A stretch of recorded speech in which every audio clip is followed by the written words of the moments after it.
Hi, everyone. This is Mr. Kistler, your teacher for the class. I had a few things I wanted to talk about with causality um, and complexity.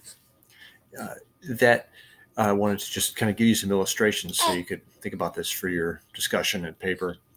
Um, so, what do we mean by causality? What are we talking about here? Uh, well, one thing we see in history is that causality, is kind of a complex question. What causes things in history? Now, part of that depends on what your um, belief about the most important things in life, most important things in society is, uh, and so different people will have different answers, and that's okay. The most important thing really is to think about how are they supported with actual evidence. Okay. So one person might think that religious factors are most important. One person might think that economic factors are most important. One person might think that the pursuit of power and political factors are most important. But the question is, can those people support them with actual historical evidence of those things being important in the particular situation that they're trying to explain? All right. So let's take an example here, and I'm influenced here. This by Carl Gustafson in his little book called A Preface to History, where he talks about causation in one of the chapters. Um, let's take the question of what causes the Reformation, what causes the split between Protestants and Catholics. And as Gustafson writes, a lot of students are apt to answer, or a lot of not just students, but almost anybody's apt to answer, well, it's Martin Luther, right?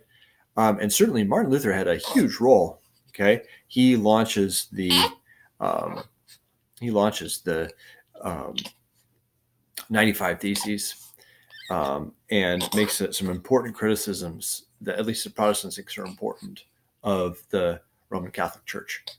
Okay, but um, why did Luther actually get a following? Why didn't that end with Martin Luther just being dismissed or prosecuted as a heretic, or shouting into the void with nobody ever hearing him or being persuaded?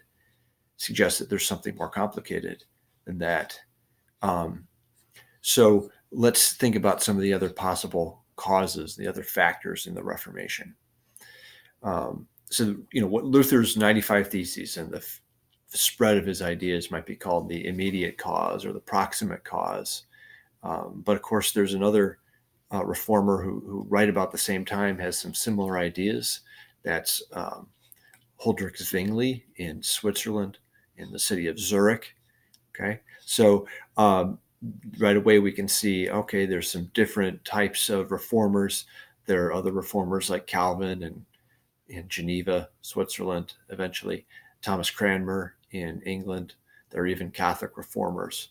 Okay, I'm not trying to downplay Martin Luther or take away from the really interesting parts of his story and his life, which is really a fascinating life. He's probably one of the most interesting people in the whole 16th century, just for his ability to argue and to persevere in his arguments. Certainly, Catholics thought he was obstinate. Protestants thought that he was onto something, but not all the Protestants agreed with him on everything either. So that is the big question. So, what are some of these other factors? Well, first of all, there was a there were tensions, in the church. There are some religious factors here going on. The papacy had been criticized, as we saw in the late Middle Ages, in the 1400s, by people who thought it was too powerful, too wealthy, too greedy, that there should be councils or there should be other ways of governing the church. Okay, even that emperors might have a role. There's just all sorts of questions about how best to govern the church after the Black Death, after the split in the church described in the late Middle Ages. There is um, also there are also cultural factors. Okay, the Renaissance. The Renaissance wasn't just something that looked at Greek and Roman art and texts, there are a lot of humanists who are really interested in getting back and reading the Bible in the original languages, the Old Testament in Hebrew and small parts in Aramaic, and the New Testament in Greek. And so they were very interested in that, also in reading the ancient commentators. Remember, Renaissance humanists loved ancient texts. So it wasn't just the Bible, but also the writers like St. Augustine, the Greek and Latin church fathers, as they're called, the ancient church theologians who had become prominent in the explaining of church doctrine. Okay, so that's another factor, is the Renaissance. And indeed, Erasmus of Rotterdam brought out a new edition of the the New Testament in Greek. Not that the Bible was new, but that it was in his best ability to reconstruct the original Greek, the original manuscripts of the Bible, of the New Testament. And that was influential on Luther's beliefs about what it meant to repent for one's sins, not to buy indulgences, certainly, but not even to do penance, but to repent before God, to turn away from sin. So this is really important, the Renaissance. Not only that, not only religious and cultural factors beyond Luther's life, but what about political factors? Okay, political factors were important too. Kings in many parts of Europe had been getting more powerful, at least in England, France, and Spain. Okay, but the Holy Roman Empire, what we might call modern Germany, was the Holy Roman Empire was not powerful, it was not strong, it was not centrally controlled. In fact, the kind of states of the Holy Roman Empire, if we want to put it that way, the different territories, some of those rulers were pretty strong. And so when Martin Luther made his critiques of the Catholic Church, he was protected from the emperor, from consequences by his local lord, by Frederick, the Elector of Saxony. Okay, so he was able to keep teaching, keep writing.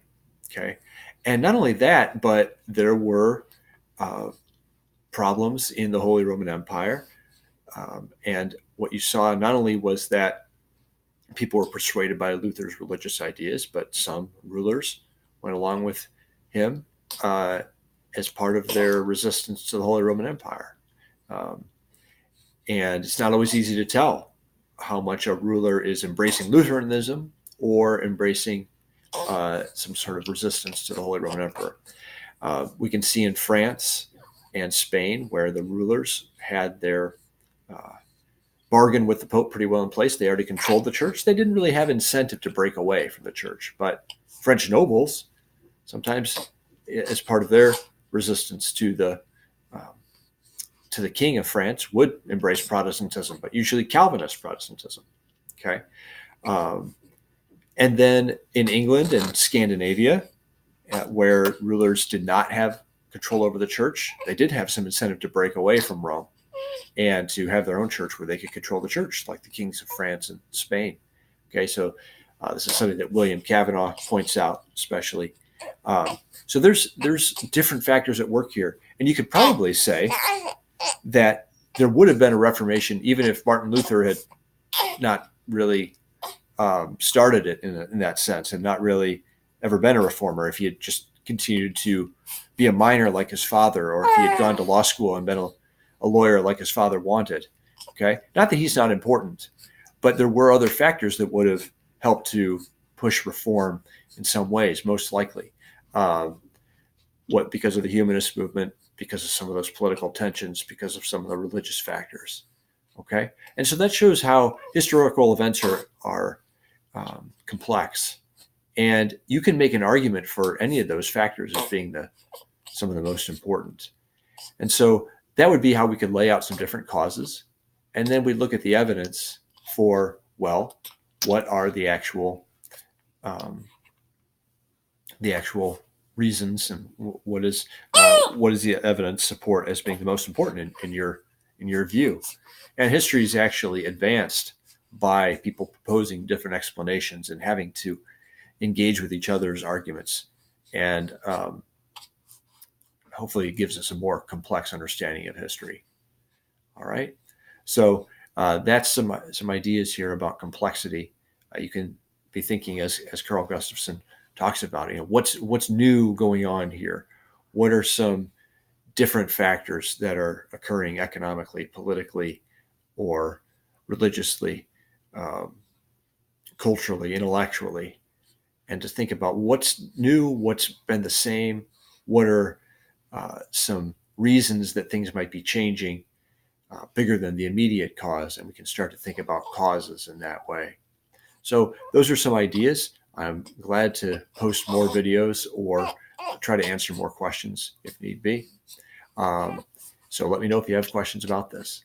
And you may have heard that there was a little rustling down below, but I had the baby on my lap. So here's a quick hi from Josiah. Thanks, everyone.